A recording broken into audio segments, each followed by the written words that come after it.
మాట ఒకవేళ ఇంతకుముందు మనం చదువుకున్నప్పటికీ కూడా మనము మర్చిపోకుండా ఉండడానికి దేవుని వాక్యాన్ని పదే పదే మనం గుర్తు చేసుకోవడంలో ఏమాత్రం తప్పు లేదు.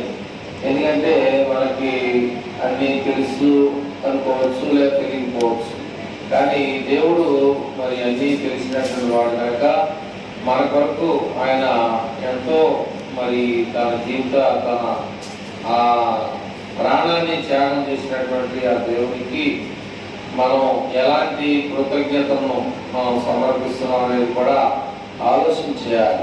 అయితే దేవుని వాక్యం అనేది ఎలా ప్రకటించబడింది, ఎప్పుడు ప్రకటించబడింది, ఎవరి ద్వారా ప్రకటించబడింది అనేటువంటి విషయాలను కూడా మనము తెలుసుకున్నాం.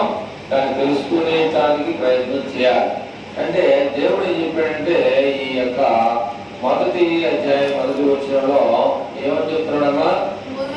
పూర్వకాలం అంటే మనందరం లేనటువంటి కాలంలో సృష్టి ప్రారంభం అంటే మొట్టమొదటిగా దేవుడు ఆదాము నుండి పుట్టించినటువంటి ఆ కాలాన్ని బట్టి దేవుడు ఏం చేశాడంటే అప్పుడున్నటువంటి జనాంగానికి దేవుని వాక్యాన్ని తెలియజేయడానికి దేవుడు ఏం చేశాడంటే కొంతమందిని చేసే ప్రవక్తల్ని ఎన్నుకున్నాడు. కొంతమంది ప్రవక్తలు ఎన్నుకున్నాడు. అదే దాన్ని బట్టి ఇక్కడ ఏమన్నాయంటే పూర్వకాలం అంటే జరిగిపోయినటువంటి కాలం. పూర్వకాలం అంటే జరిగిపోయిన కొన్ని వందల వేల సంవత్సరాల క్రితం జరిగినటువంటి విషయాల్లో దేవుడు ఏం చేశాడు అంటే చదువమ్మా, పూర్వకాలం నందు నానా సమయం అన్నాడు. పలానా టైం అనేది లేదు. ఇప్పుడు గదిలో మీరు సేవలు పోవడానికి మిమ్మల్ని ఆహ్వానించారు కదా, వచ్చారు. వచ్చిన తర్వాత మెసేజ్ ఎవరి పేరైతే ఉందో ఆయన రావడం ఆలస్యమైంది. అర్థమైందని చెప్పిన విషయం. ఎవరినైతే ఆ కూడికకు ఎన్నుకొని పిలిచారో చదివాడు అతిథి అంటే ఆయనే చెప్పాలి విషయాలు. ముఖ్యమైన వాడు ఆయన పేరు పేపర్లో వస్తారు కాబట్టి ఆయనే అక్కడ మాట్లాడాలి. అయితే ఆయన రావడం ఆలస్యమైంది. ఆలస్యమైనప్పుడు ఒక 10 నిమిషాలు అక్కడ ఉన్నటువంటి సేవకుల్లో బ్రదర్ మీరు పలానా ఆయన వచ్చి ఒక 10 నిమిషాలు మాట్లాడమంటే నేను ఇంకా ప్రిపేర్ అవ్వలేదంటే ఎక్కడుంది, నేను ఇంకా చెప్పడానికి నన్ను మీరేమి ఒక 10 నిమిషాలు చెప్పాల్సి వస్తుందని నాకేం ముందు పని చేయాల. నేను ఇప్పుడు ఏం చెప్పాలంటే కుదరదు. అందుకని ఇక్కడ ఏమన్నాయంటే పూర్వకాల ముందు నానా సమయములలో నానా విధములుగాను అంటే ఏ టైంలో ఎప్పుడు నిన్ను ప్రార్థన చేయమని చేయాలి. అదే టైంగా నన్ను ప్రార్థన చేయమని నాకు రాదుగా. వాక్యం చదవమంటే నాకు నడవండి అని దేవుని యొక్క వాక్యాన్ని మనం ఏం చేస్తున్నామంటే వింటున్నాం కానీ చేయట్లా. నానా సమయములలో అంటే టైం చెప్పలా, నానా విధములుగా ఏం చేశాడైనా ప్రవక్తల ద్వారా. పితరులంటే ప్రవక్తలంటే వేరు, పితరులంటే వేరు. అంటే అందులో నుంచి వచ్చిన వాళ్ళే, మీలో నుంచి నేను వచ్చిన వాళ్ళే. అంటే ఒక సేవకుడుగా దేవుడు కావాలని ఎన్నుకున్నాడు కాబట్టి మీలో ఒకటే నేను కూడా. మన పితరులు కొంతమందిని దేవుడు చేశాడు. నువ్వు మోసేని పిలిచాడు. ఏమని? నువ్వు దేవుని వాక్యాన్ని ప్రకటించడానికి నువ్వు రావాలన్నాడు. ఆయన ఏం చేశాడు? నా వల్ల కాదు, నేను బోధ చేయడానికి నా నోరు సరిగ్గా మాట క్లారిటీగా రాదు, నెత్తోడు అని చెప్పాడు. నువ్వు ఎవడమైనా సరే నువ్వు రావాల్సిందే అన్నాడు. అదేంటి నాకు రాదంటే ప్రార్థన మీరు అన్నారు. ఆయన దేవుడు ఏమన్నాయంటే మోసే నెత్తోడంటే నా మాట ప్రజలకి అర్థం కాదంటే సరిగ్గా వాళ్ళు అర్థం చేసుకోలేరు అని చెప్పేసి అన్నప్పుడు నువ్వు ఎలాంటి వాడు నాకు అనవసరం, నువ్వు రావాల్సిందే అన్నా. అంటే మోసే దేవుడు పిలిచినప్పుడు దేవుడు మాట విన్నాడా వినలేదని మనకు తెలియాలి. అర్థమవుతుందా ఏమన్నా నేను చెప్పేది? అర్థమవుతుందా? ఇప్పుడు మోషేను పిలిచాడు, నేను రానని అల్లా ఏమన్నాయంటే ఏ ఒక సాకులు చెప్పి తప్పుకోవాలని ప్రయత్నం చేస్తాడు, కానీ నువ్వు కుదరవు అన్నాడు, నువ్వు రావాల్సిందే అన్నాడు. ఇక రావాలంటే నేనేం చేస్తాను బాబు, నా నోరు బాగలేదయ్యా బాబు అంటే నేనేం చేసాను, పొన్ను బాగలేదు రాలేకపోయినా, ఈ పొన్ను బాగపోతే నాకు ఎందుకు, పొన్ను బాగుంటే తోడు ఎలాంటి వాడు అనేది నాకు తెలీదా దేవుడికి? ఎందుకని ఎందుకు తెలుసు వాడికి? ఎందుకు తెలుసు? ఏం చెప్పలా? మోషేని ఆ తల్లిదండ్రులు కన్నారని మీరు అనుకున్నారు, కానీ సృష్టికర్త ఆయన మోషేని నత్తుడుగా చేసింది కూడా దేవుడేగా. మరి నత్తుడు తెలియడానికి మరి నత్తుడు పిలుస్తున్నాడు, నత్తుడిని ఎందుకు పిలిచాడు? నత్తుడుగా చేసినోడిని. దేవుడు ప్రతి వారికి సహాయం చేయాలని ఆయన ఇష్టపడుతున్నాడు, కానీ ఆ సహాయం కావాలని మనం కోరుకోవాలి. ఎలా కోరుకోవాలి? ఆ నత్తోడే కావాలని ఆయన కోరుకున్నాడు. అది మంచి పద్ధ అంటే నీకు నాకైతే మంచి పద్ధ. ఆయన వాక్యం మనకు అర్థం కావట్లేదు, ఆయన చెప్తున్నాడు వేరే సేవకుడు మార్చండి అనొచ్చు మనం, కానీ దేవుడు ఏమన్నాయంటే నువ్వే కావాలి అన్నాడు.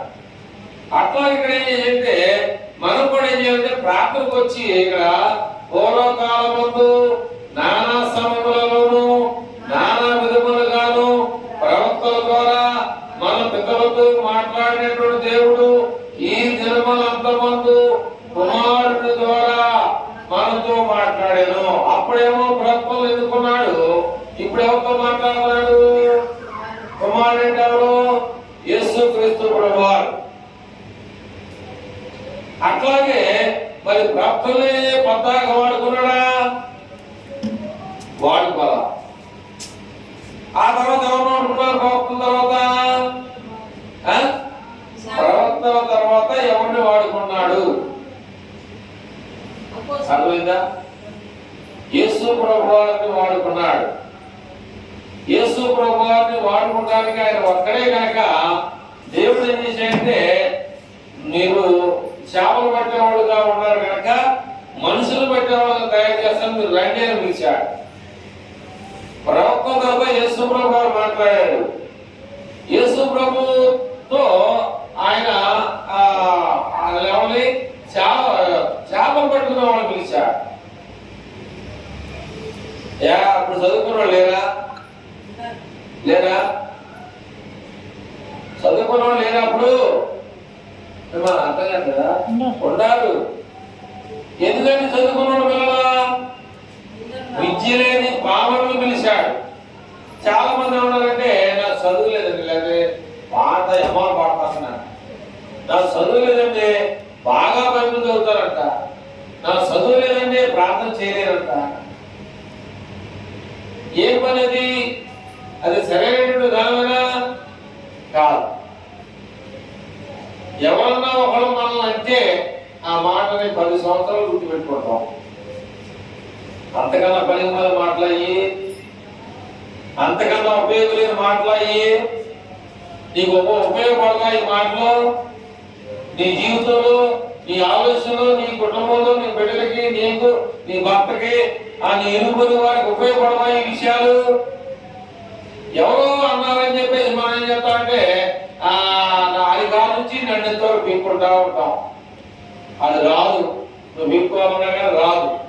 రాని దానికోసం మనం ఎందుకు పీక్కోవాలి? వచ్చే దానికోసం మనం ఏం చేయాలంటే పాకులాడాలి.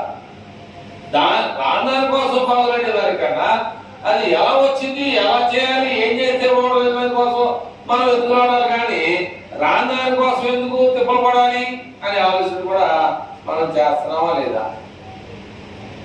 ఆదివారం మొత్తం మంచిదే, కానీ వినాలి. ఏ వినాలి అనేది, ఏ వినకూడదు అనేది మనం తెలుసుకోవాలి.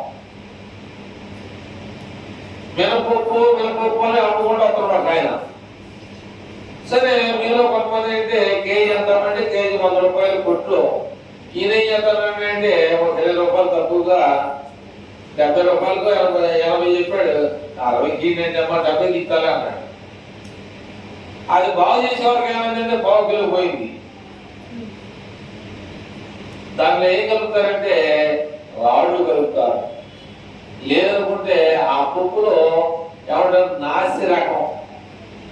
నాసి రకమైనటువంటి పప్పుని కలిపి అమ్ముతాడు. అప్పుడు నువ్వు 20 రూపాయలు తగ్గిందని చెప్పి చూస్తున్నావు, కానీ పావు కిలో పోయిందన్న సంగతి నీకు తెలియదు. అర్థమైందా? ఆ పక్కన ఉన్న మంచి వయసులో ఏం చేస్తాం?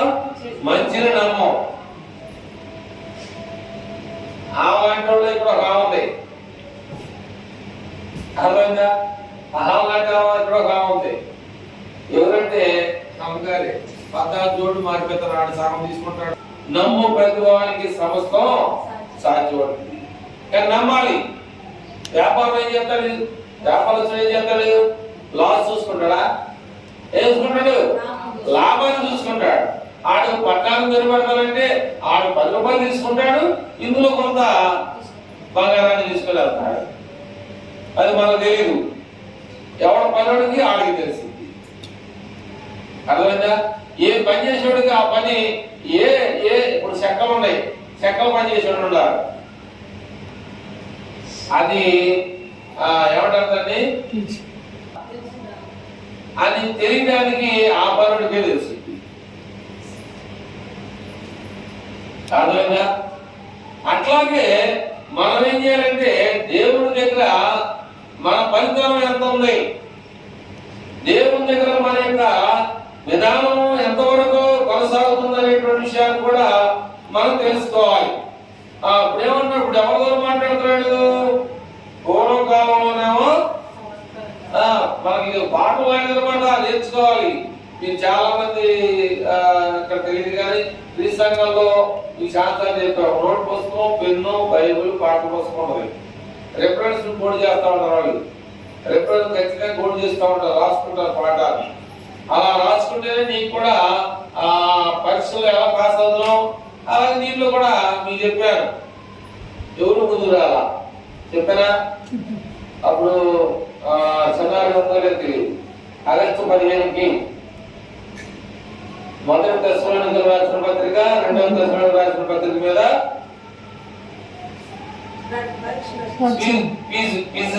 అంటే బైబిల్ ఫీజు అనమాట.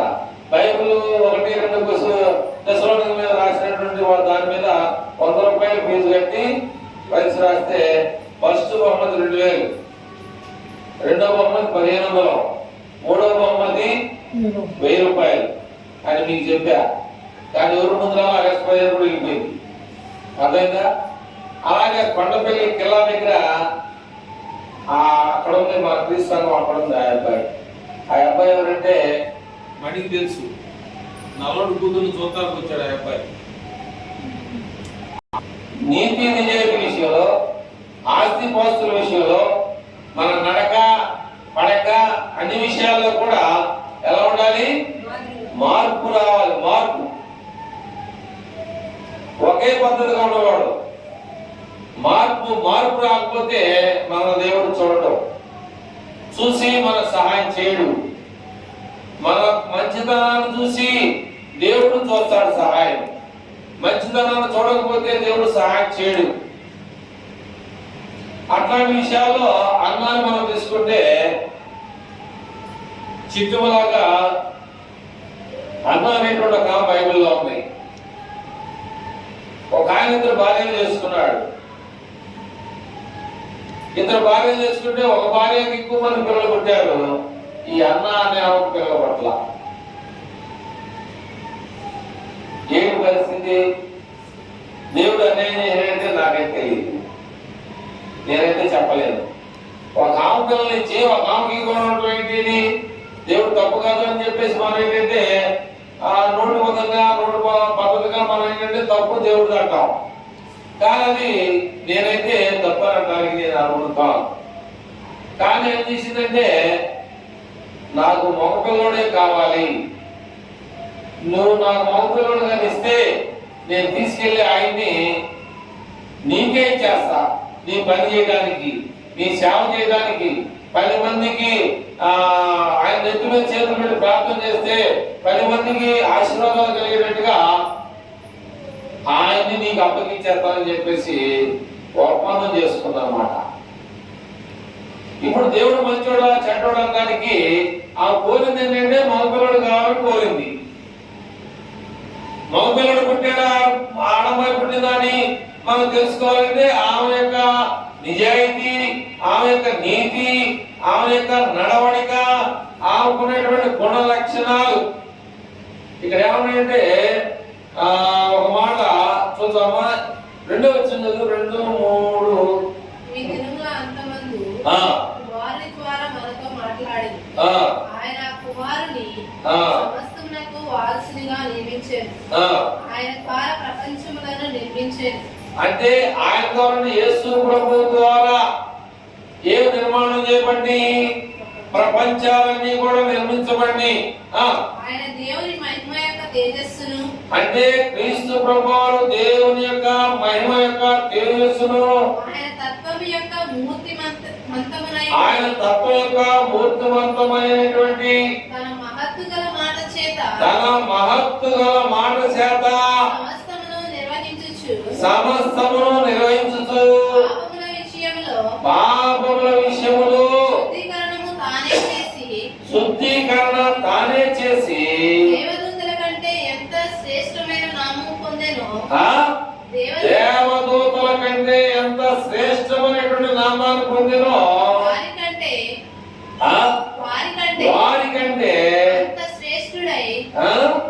వారికంటే అంత శ్రేష్ఠుడై ఉన్నత లోకమందు మహామహుడకు దేవుని కుడిపార్శ్వమందు కూర్చోబెట్టెను. ఎవరికి లేదు. ఈ లోకంలో ఆదాము ప్రారంభికుడు. ఆదాము మొదలుకొని ఇప్పటి వరకు కూడా పరలోకానికి వెళ్ళేటువంటి స్థితి స్థానం ఎవరికి లేదు. మోషే 40 సంవత్సరాలు సేవ చేసి ఐగుప్తు దేశంలో ఉన్నటువంటి బానిసలుగా ఉన్న వారిని దేవుని సహాయం చేత విడుదల చేయించాడు. ఎర్ర సముద్రాన్ని దేవుని సహాయం చేత కరబెట్టి కొడితే ఆ నీళ్ళన్నీ కూడా దేని దానికి దారిలా పక్క వెళ్ళిపోయినాయి అన్నమాట.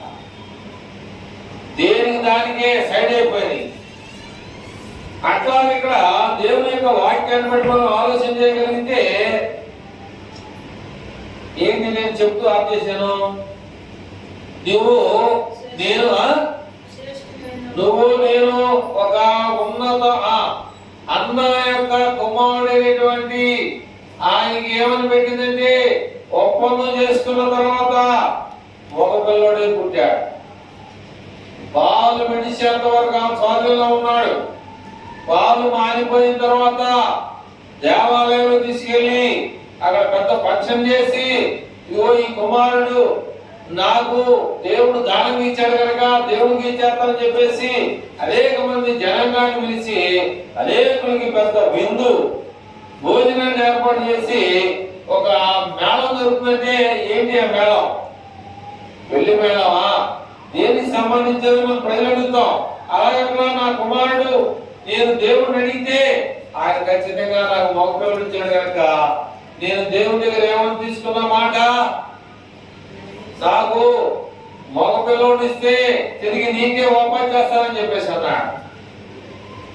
ఈయన పేరు సమూయేలు. ఈయన పేరు సమూయేలు. దావీదు తండ్రి అయినటువంటి ఆయనకి 8 మంది పిల్లలు.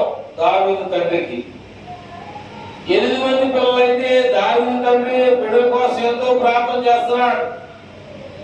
బిడ్డల కోసం ఎంతో ప్రార్థన చేస్తే దేవుడు ఏం చేశాడంటే ఆ సమూయేలు పెద్దవాడయి దేవుడు పరిశీలన చేస్తుండగా దేవుడు ఆయనతో మాట్లాడాడు. ఆయన కూడా ప్రవక్తే.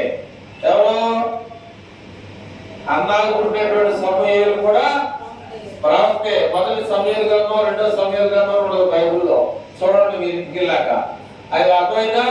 ఆయన దేవుడు ప్రేరేపించి దావీదు యొక్క ప్రవర్తన, గొర్రెలు కాసుకునేటువంటి వాడు ఏంటి, సరైన శుభ్రం లేడు, మన పక్కన కూర్చోడానికి లేదు, వాస్తవం చెప్పేసి ఇప్పుడు కూడా చాలా మంది మరి మురికాలు వెలిగితే ఇక్కడ పెట్టుకుని వెళ్తా ఉంటారు. మనమంతా కూడా ఏమై ఉన్నాం అనేటువంటి విషయం మీకు తెలుసా? మనం ఏమై ఉన్నాం తెలుసా? ఎవరికైనా మనం ఏమై ఉన్నాం? మట్టి అయి ఉన్నాము అనే సంగతిని మనము మర్చిపోవద్దు. కనుక ఆ సమయానికి దేవుడు ఏం చేయాలంటే వాగ్దానం చేసి ఎక్కడో కొండల్లో గొర్రెలు కాసుకునేటువంటి ఆయన్ని ఆయన పేరు పెట్టాడు దేవుడు. 7 ఉన్నారు. 7లో వీళ్ళందరూ చూశాడు. వీళ్ళలో ఎవరు నాకు దేవుడు ప్రేరేపించి ఆశీర్వదించమని నాకు చెప్తలేదన్నాడు. ఇంకా ఉండడానికి పిల్లలంటే ఒక ఉంటాడయ్యా. ఎక్కడుంటాడు? పొలాల్లో గొర్రెలు కాసుకుంటాడు. పిలిపించరా బాబు అంటే ఎప్పుడే పిలిపిస్తే ఈయన్నే దేవుడు నన్ను ఆశీర్వదించమన్నాడు ఆయన చెప్పిన తర్వాత ఆ సమయంలో దావీదు మీద ఆ సుగంధ తైలం, పరిమళ తైలాన్ని ఆయన మీద పోసి దేవుడు ఆశీర్వదించమని చెప్పిన తర్వాత ఏమయ్యాడో మీరు చెప్పాలి. మీరు ఎంతవరకు వాక్యం అన్నా మీరు ఎవరైనా చెప్పాలి. ఎవడమ్మా చెప్పొచ్చిందిగా 2 నుంచి దేశాన్ని పరిపాలించే, దేశానికి దేశంలో ఉన్న వాళ్ళందరికీ భోజనం పెట్టే స్థితిలో తీసుకొచ్చాడు. రాజుగారే అన్నం పెట్టాలి, రాజుగారే ఇవ్వాలి బియ్యం, రాజుగారే ప్రజలకి అన్నం పెట్టాలి. ఎక్కడి నుంచి ఎక్కడికి వెళ్ళాడు అనే విషయాన్ని మనం చూసుకోవాలి. గుర్రెలు కాసుకున్నాడు ఏంటి, రాజు అవడం ఏంటి, లోయల పనినా మైకులో వినేవాడు ఉంటే అనుకోవచ్చు. చదివితే తెలుస్తుంది, దాంట్లో చరిత్ర చదివితే దాని యొక్క గుణ లక్షణాలు తెలుస్తాయి. చదవకపోతే గుర్రెలు కాసుకున్నాడు ఏంటి, అట్లా ఉండడం ఏంటి అనుకోవచ్చు. అర్థమైందా? దేవుడు వాడిని ఆశీర్వదించాలనుకున్నాడు మాకు తెలియదు. ఇవాళ ఎవరితో ఆదాముతో ఏమన్నాడంటే చెప్తారన్న, మీరు ఫలించండి, భూమిని నిందించండి, దాన్ని లోపరుచుకోండి.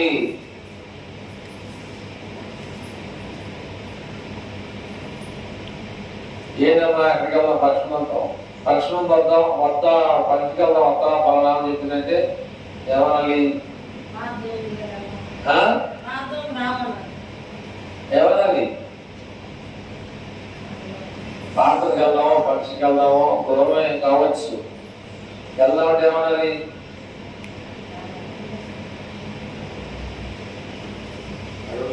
అయ్యో దేవుడు డబ్బులు పోయింది, నీకు దేవుడి మీదుగా ఉంటే దేవుడు మనం పక్కన పెట్టడం. నీకున్న నిజాయితీ, నీకున్నటువంటి మంచిదనం కాదు, అది పెరిగాడు పెద్దడయ్యాడు కాదు, నిజాయితీతో మనం అభివృద్ధి చెందుతాం. ఖచ్చితంగా దేవుడు ఎన్నో నన్ను ఖచ్చితంగా గుర్తుపెట్టుకుంటాడు. నువ్వు అభివృద్ధి చెందగలిగిన కారణం ఏంటంటే నువ్వు దేవుడిని అడగాలి. లేదా నీకేమో శోధన వస్తుందంటే నువ్వు ఖచ్చితంగా దేవుడిని అడగాలి. ఎందుకంటే ఆయన భూలోకానికి వస్తే ఏం చేశారు? ఆయన భూలోకానికి వస్తే ఏం చేశాడు? మనుషులను నుంచోబెట్టి కొన్ని చంపించారు. కనుక మనకేమైనా చిన్న సమస్య వస్తే తట్టుకోలేము. ఎందుకంటే మానవ శరీరం, ఆయన దేవుడే ఉన్నాడు కనుక ఆయన తట్టుకుంటాడంటే మనం తట్టుకుంటాం అంత తప్పది. మనం ఎలాంటి వారిని? దేవుని యొక్క పోలికలో మనం పుట్టాం. ఆయన సృష్టి, ఆయన పోలికలో మనం ఉన్నామండి.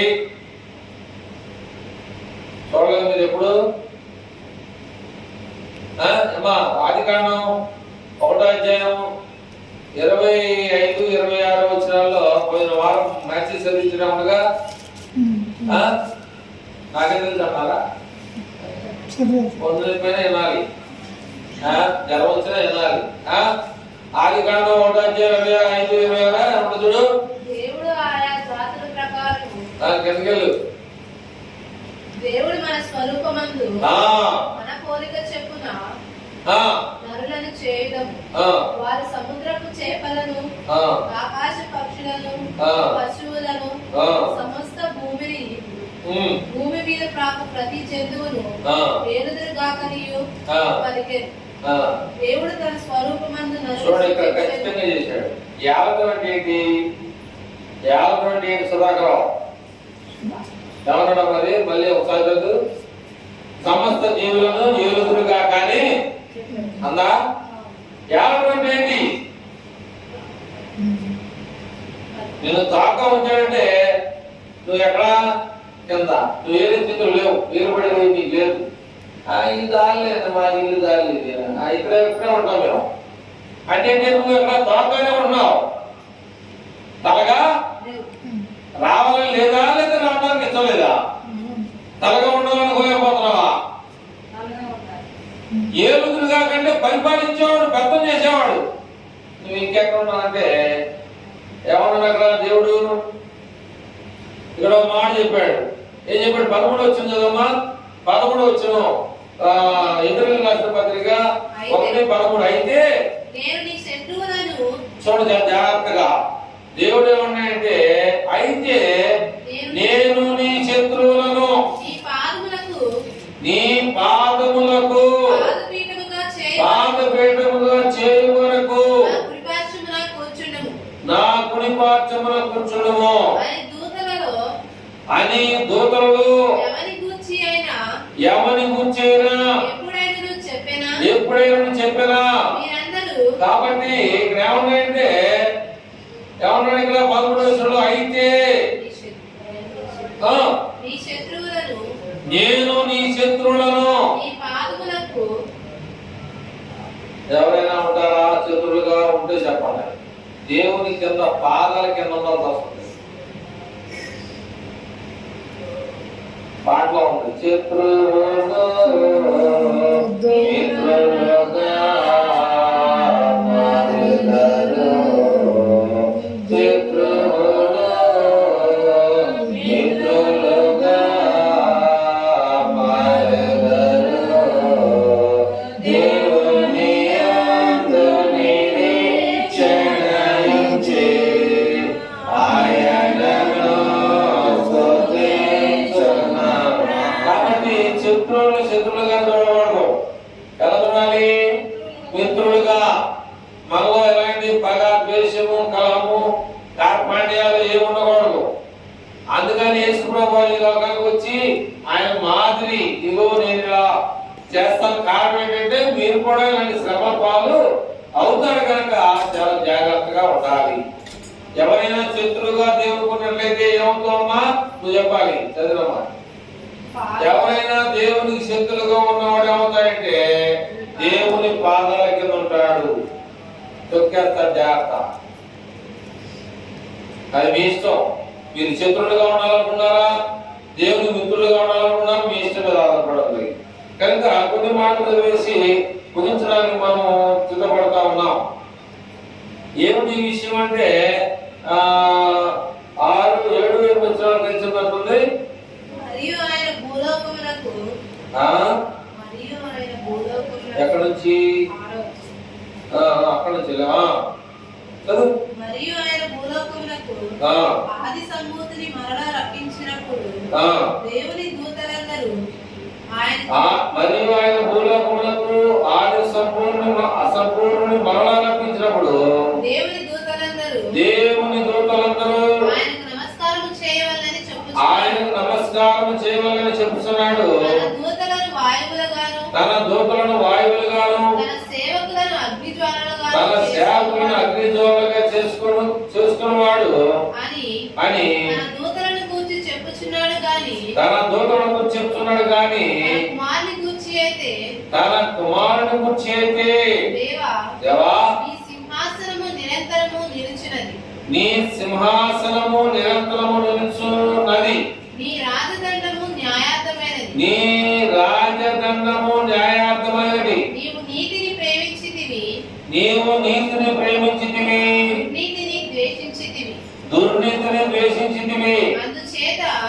అందుచేత దేవుడు దేవుడు నీ దేవుడు నీ దేవుడు నీ తోడి వారి కంటే నీ తోడి వారి కంటే నిన్ను హెచ్చించినట్లుగా ఆనంద తైలముతో అభిషేకించును. కనుక ఇక్కడ ఏమన్నాయంటే దేవా రెండు చదువు ఒకసారి. దేవా నీ సింహాసనము నిరంతరము నిలుచున్నది. దావీదు యొక్క సింహాసనం పోయిన తర్వాత మరలా ఎవరికి సింహాసనం వచ్చింది చెప్తారా? దావీదు రాజు అయిన సంగతి ఇప్పుడు మనం తెలుసుకున్నాం. సమూయేలు ఆశీర్వదించి ప్రార్థన చేశాడు. ఇదిగో నీ కొడుకులు ఒక ఆయన నీతిగా ఉన్నాడు కనుక ఈయన దేవుడు ఆశీర్వదించమన్నాడు, నేను ప్రార్థన చేశాను. ఇక తర్వాత రాజ్యాన్ని పరిపాలిస్తూ ఉన్నాడు. ఆయనలో కొంత ఏమొచ్చింది, అపవాది చుట్టుకొని బెత్షెబా భార్య స్నానం చేస్తుంటే కావాలని కోరాడు. రమ్మంటే రావడమే. ఇప్పుడు పోలీస్ కేసు పెడితే పోలీసు అవుతారు, అప్పుడు ఎవరు రాడు. ఆయనే పోలీసు, ఆయనే రాజు, ఆయనే మంత్రి, ఆయనే సేనాధిపతి. ఆయన ఎవడంటే కర్త కర్మ క్రియ మొత్తం. ఇక ఎవడు ఎవరు చేయాలి కదా ఆయన మీదకి శిక్ష? ఆయన శిక్ష ఎవరు వేయాలి? దేవుడు వేయాలి. ఆయనే రాజు. ప్రతి చిన్న విషయానికి వండాలు చేయబడి పోలీసు వాడు చేస్తాడు. అర్థమైందా? దేనికి? చిన్న చిన్న విషయాలు కూడా అడే చేస్తాడు. ఉద్యోగం చేసుకున్నట్టు ఆడే వస్తాడు. ప్రతి దాన్ని కూడా చాలా జాగ్రత్తగా మనం ఆలోచన చేయాలి. అందరూ మనకి చూస్తారు ఆయన అంతే. అందరూ మనక ఆడేదో పెద్దోడు నేను పెట్టేసాను ఆడి మీద, ఆడేదో డాబు చూసుకున్నాడుగా ఆడే చేస్తాడు. ఏమి అదేనా? గురువారం 8 గంటల నుంచి పని మనం ఆపాలనుకుంటే ఎవడో తెలుసా, ముని కోణలకు ఎదురు తిరిగితే ఎక్కడ పడతామో ఎవరికి తెలియదు. సౌలుగా ఉన్నవాడు నా వెనకాల గమాలీయులు అనేవాడు ఉన్నారు. ఈ లోక అధికారులు, ఈ లోకంలో వాళ్ళకి చెప్పినల్లా జరుగుతుంది, నన్ను ఎవడేం చేయాలని చెప్పేసి 10 మందిని వేసుకొని చేతాలు చెప్పా. వెళ్తుంటే దమస్కు పట్టణం దగ్గరికి వెళ్ళిన తర్వాత దేవుడు తన వెలుగుని ఆయన మీద ప్రకాశించాడు. దేవుడు గొప్పడే కాదు, పట్టాలు లెక్క దిగొచ్చి వెలుగు ఆయన మీద పడిందంటే ఏ కొట్ల దెబ్బతో చేతితో కొట్ల ఎక్కడ పడిపోయి తెలియదు, ఆయన కళ్ళే కనపడతాం. అట్లాగే ముని కోణం అంటే దేవుడికి ఎవడైనా సరే తిరిగితే ఇంకా ఏమవుతాడో మనకి తెలియదు. నాకే రాజ్యం ఉందనుకున్నాడు ఆయన పేరండి దావీదు. బెత్షెబా తీసుకున్నాడు అన్నాడు, తీసుకొచ్చారు. ఏమన్నా కానీ దేవుడు ఏం చేశాడు? బెత్షెబాకి పుట్టినటువంటి కుమారుని మీకు ముత్తులు టచ్ చేశాడు. ఏడు గిల్లెళ్తాం అంటాడు. గిల్లలు కూడా కట్టింది కన్నాడు దేవుడు. పిల్లడు చచ్చిపోయాడు. ఈయన ఉపవాసం చేస్తున్నాడు. ఆ పక్కన వాళ్ళందరూ కూడా గమనించి ఆ పిల్లడు చచ్చిపోయిన సంగతి తెలిసి అయ్యా ఇక్కడ జరిగింది విషయం అంటే వెంటనే వేసి స్నానం చేసి నాకు భోజనం పెట్టాలని చెప్పేసి అంటాం. తర్వాత మనసు మార్చుకున్నాడో ఏం చేశాడో తెలిసి దేవుడు ఏం చేశాడు? మళ్ళీ అపహరించాడు. ఆయన మంచోడే కదా, మనసు మార్చుకున్నాడు. లేదా మనసు మార్చుకోవడం ద్వారా ఏమంటే మళ్ళీ కుమారుడు ఇచ్చాడు. ఆయనే ఎవరో తెలుసా? ఆయన సామెతల గ్రంథం ఒక అర్థమైన సొలొమోను మహారాజు. సమూయేలు సొలొమోను ఆయన రాజు అయ్యాడు. అయ్యా నా రాజ్యాన్ని నా కుమారుడికి అప్పగించని చెప్పేసి అంటే ఆయన కన్నా జ్ఞానం వెళ్ళాడు. నాకేమవుతుంది? నా తండ్రి యొక్క రాజ్యం అంతా నాకేమవుతుంది? నా తండ్రి యొక్క రాజ్యాన్ని నేను పరిపాలించాలని నాకు లేదు, ఏమవుతాను? ఆ రాజ్యంలో ఏది కూడా నాకు అవసరం లేదు, ఈ జ్ఞానం అయితే సాగుతాడు. దేవుడు ఆ విషయాన్ని చూసి మళ్ళీ సొలొమోనుని తన కుమారుడు తండ్రి చేసినటువంటి దాన్ని దేవుడు ఆయనకి అప్పగించాడు. అందుకనే దేవుడు ఒక మాట యేసుప్రభువు ఏమన్నాడు? నీతి కొరకు చెప్పాలి, ఆకలి తప్పులు గల వారు ధన్యులు, వారు మరలా తృప్తి పరచబడుదురు, తృప్తి పొందుతారు. నీతి కొరకు ఆకలి లేకపోయినా పర్వాలేదు, నీళ్ళు లేకపోయినా పర్వాలేదు, దేవుని కోసం మనం పనిచేయాలి, దేవుని సన్నిధిలో ముందుకి కొనసాగాలని చెప్పేసి దేవుడు చెప్తా ఉన్నాడు. ఇక్కడ ఒక మాట మనం చూసేసి ముగిస్తామమ్మా. ఏముందంటే భగవంతుడు మరియు ప్రభువా, నీవు ఆదియందు భూమికి పునాది వేసితివి, ఆకాశములు కూడా నీ చేతి పనులే, అవి నశించును గాని నీవు నిలిచి ఎందుకు, అవన్నీ వస్త్రము వలె పాతగిలు. మనకి ఇక్కడ ఏమన్నాయంటే దేవాది సింహాసనము ఏమన్నాడు, నిరంతరము.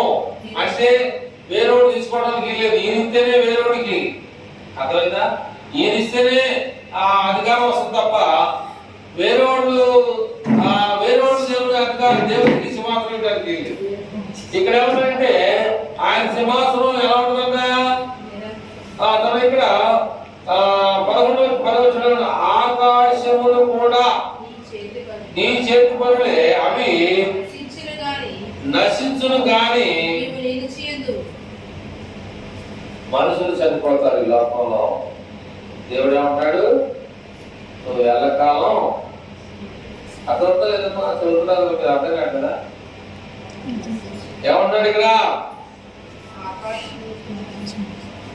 ఆకాశములు కూడా నీ చేతి పనులే, అవి. యేసు ప్రభువు చచ్చిపోయినప్పుడు ఏం జరిగింది మీకు తెలుసా?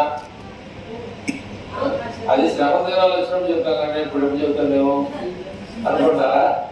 శ్రమ దినాలు అప్పుడు అలాగనే చెప్తాం కానీ ఇప్పుడు ఎప్పుడు అడిగితే చెప్తాం అనుకుంటారా? యేసు ప్రభువు ఆకాశంలో ఆయన శిలువ మీద ఉండి ఫైనల్ గా డొక్కలో బతుకున్నాడా లేదని ఒకడు పొడిచేస్తాడు.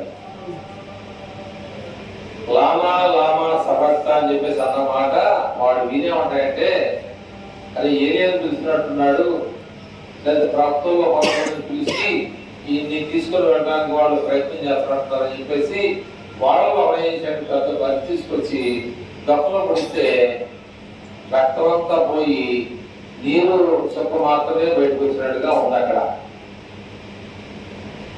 అప్పుడు ఆయన ప్రాణం ఎప్పుడైతే విడుస్తాడో భూకంపం వచ్చింది, ఆకాశం అయింది 2 భాగాలుగా అయింది, పంచభూతాలు కూడా అయింది. ఆయన చచ్చిపోవడం ఏం జరుగుతుంది మీకు చెప్తారా? చెప్తే ముగించేసుకున్నాం.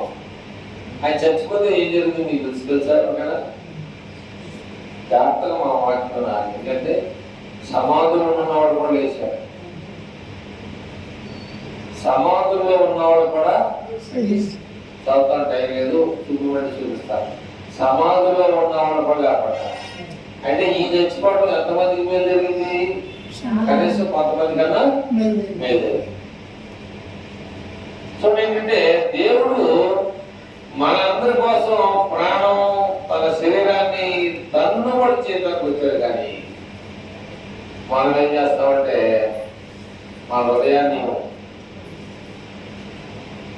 అన్యాయం జరిగిందనుకో, ఎవరంటే మాకు ఒక సంకల్పం వస్తా ఉన్నాయంటే మొన్నప్పుడు పోయిందని మళ్ళీ వచ్చిందని అంటవే. కానీ అది ఎందుకు వచ్చిందని బైబుల్ ఒక ఆయన అడిగాడు, చదువుతాం. అది బైబుల్లో ఒక ఆయన అడిగాడు, చదువుతావా?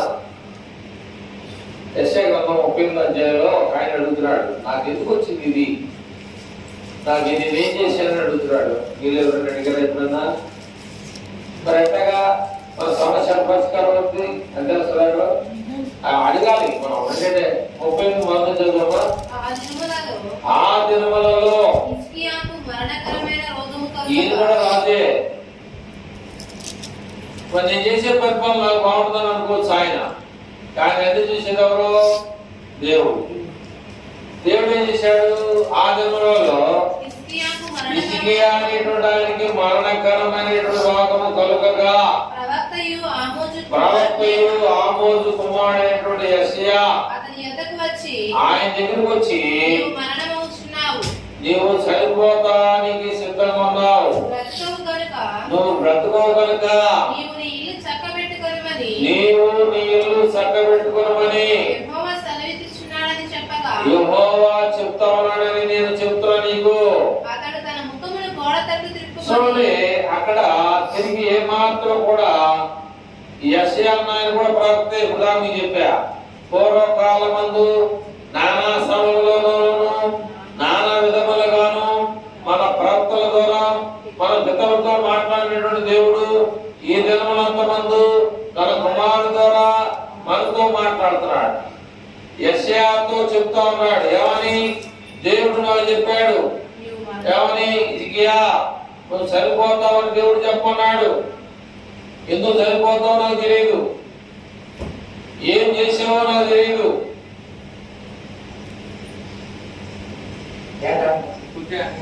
అది చెవులు కోరిపోవడం ఏదో చిన్న విషయం చెప్తే ఆ విషయాన్ని మొత్తం ఐటీ సంగతులన్నీ నీటికి పోసేవాళ్ళని చేయకూడదు. అదే జాగ్రత్తగా ఉండాలి. వాయిపోయేటి కత్తి అడు మా మామూలు పాడతాడు, కత్తి కన్యాకుమారి అదే అని మా అబ్బాయి కొడుకోమంటాడు. ఎస్పీ గాడు పాట పాడంటే కత్తి వాళ్ళని ఖండించిన ఆ పాట తెచ్చుకున్నాడు. ఎందుకు వస్తుందో దేవుడు మనకు మెసేజ్ చెప్పి మనకు అర్థమైంది కొడతా ఉంటుంది. మా అబ్బాయి మా మామూలు గొప్పగా చెప్తాం. అది చిన్నవాడు కనుక దేవుడు లాంటి వాడాడు. కత్తి వల్ల ఖండించను, శుద్ధి వల్ల సరిచేయను, విలువైనది బలమైనది యేసయ్యా నీ నోటి మాట. పాటది నీ కత్తి కాకపోతే కొలు ఎందుకు తీసుకెళ్తున్నావు? సరిపించాలి. దేవుడు వాక్యం మనం ఖండించింది, మనం సరి చేస్తుంది. అర్థమైందా? ఆయన అడుగుతున్నాడు, చదువమ్మా ఎందుకు నన్ను చంపుతా, నా మరణానికి కారణం ఏంటని చెప్పి అడుగుతున్నాడు. అతడు తన ముఖాన్ని గోడ తట్టుకొని తిప్పి యెహోవా యథార్థ హృదయుడై సత్యముతో నీ సన్నిధిని నేను ఎట్లు నడుచుకొంటినో నీ దృష్టికి అనుకూలముగా సమస్తమును నేను ఎట్లు జరిగించితినో సమస్తాన్ని నేను ఎట్లు జరిగిస్తున్నాను కృపతో జ్ఞాపకం చేసుకొని దయతో ఆ విషయాన్ని గుర్తుపెట్టుకోమని హిజ్కియా కన్నీళ్లు విడుచుచు హిజ్కియా మరణానంగానే కన్నీళ్లు విడుస్తూ ప్రార్థన చేసుకుంటూ ఉన్నాడు. యెహోవాను ప్రార్థింపగా దేవునికి మొరపెడతా ఉండగా యెహోవాకు యెషయాకు ప్రత్యక్షమై చూడండి, ఫోన్ కాల్ వెళ్ళిందో తొందరగా ఫోన్ చేస్తే అంత తొందరగా వెళ్ళిందో తెలియదు. అక్కడ ఏమన్నాయంటే దేవునికి మొరపెట్టి కన్నీళ్లు విడవగా యెహోవాకు ఆయన ఏంటయ్యా నేనేం చేశాను, సన్నిధిలో యథార్థంగా ఉన్నావు కదా, ఎందుకు నేను ఇలా చేశానని నాకు మరణకరమైన పరిస్థితి తీసుకొచ్చావని చెప్పేసి కన్నీళ్లతో అనగానే వెంటనే సమాచారం ఎక్కడ వెళ్ళిపోతే ఎవరైతే నువ్వు మరణం అవుతావని చెప్పాడో జాతకునాలి, ఎవరైతే మరణం అవుతావని చెప్పాడో ఎమ్మటి ఆయన వెళ్ళిపోయింది సమాచారం. ఫోన్ లాగా వెళ్ళిపోయింది. ఫోన్ లాగా వెళ్ళిపోయి చదువు యెహోవాకు యెషయాకు ప్రత్యక్షమై ఇలాగ సెలవిచ్చాను. దేవుడు మళ్ళా వెళ్ళిపోయింది. హిజ్కియా చేసిన ప్రార్థన వెంటనే దేవుడు విన్నాడు. మళ్ళీ యెషయాకు చెప్పేస్తున్నాడు, ఏమని నీవు తిరిగి హిజ్కియా వద్దకు పోయి నువ్వు మళ్ళా హిజ్కియా దగ్గరికి వెళ్ళు, అతనితో ఇట్లనము అతనితో ఈ విషయం చెప్పుకున్నాడు. నీ పితరుడైన దావీదునకు దేవుడైన యెహోవా నీకు సెలవిచ్చినదేమనగా నీవు కన్నీళ్లు విడుచుట చూచితిని, నీవు కన్నీళ్లు విడిచేది నేను చూశాను. నీ ప్రార్థన నేను అంగీకరించి నీ ప్రార్థన ఎవరితో నాకు తెలుసు. ఇంకా నీకు 15 సంవత్సరాలు ఆయుష్కాలాన్ని ఎవరు పొందుతా ఉన్నారు? ఎవరు ఈ యొక్క అద్భుతాన్ని చూస్తారు? ఎవరు చూడాలనుకుంటున్నారు? ఇద్దరు వ్యక్తులు ఉన్నారు బైబిల్లో. ఏలియా, ఇంకొక రెడ్డి, యెహోషువ. ఏలియా యెహోషువనా? చనిపోకుండా వెళ్ళిపోయిన వాళ్ళలో మొట్టమొదటి వ్యక్తి ఏలియా. చచ్చిపోలా. ఆయన నీతి తన భార్య పిల్లల్ని ఏడిపించుకోకుండా దేవుడే వచ్చి ఒక కొడుకు తీసుకుని కొడుకు తీసుకెళ్ళాడుగా పైన చెప్తాం. కాలేబు యెహోషువలు కానాన్ని వెళ్ళారు. మరణాన్ని చూడకోకుండా దేవుడిని గెలిపారు. ఏలియా ప్రార్థన చేస్తే 3 సంవత్సరాలు 6 మాసాలు ఒక్క చిరుపడ పాలై భూమి మీద. అలాంటి గొప్ప ధైర్యుడు ఏలియా.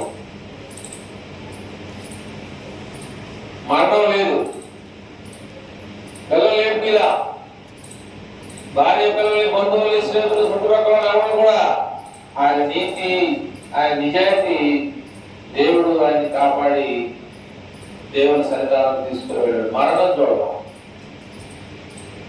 కనుక ప్రియమైన వల్ల మనకి దేవుని ఆశీర్వాదాలు కావాలంటే,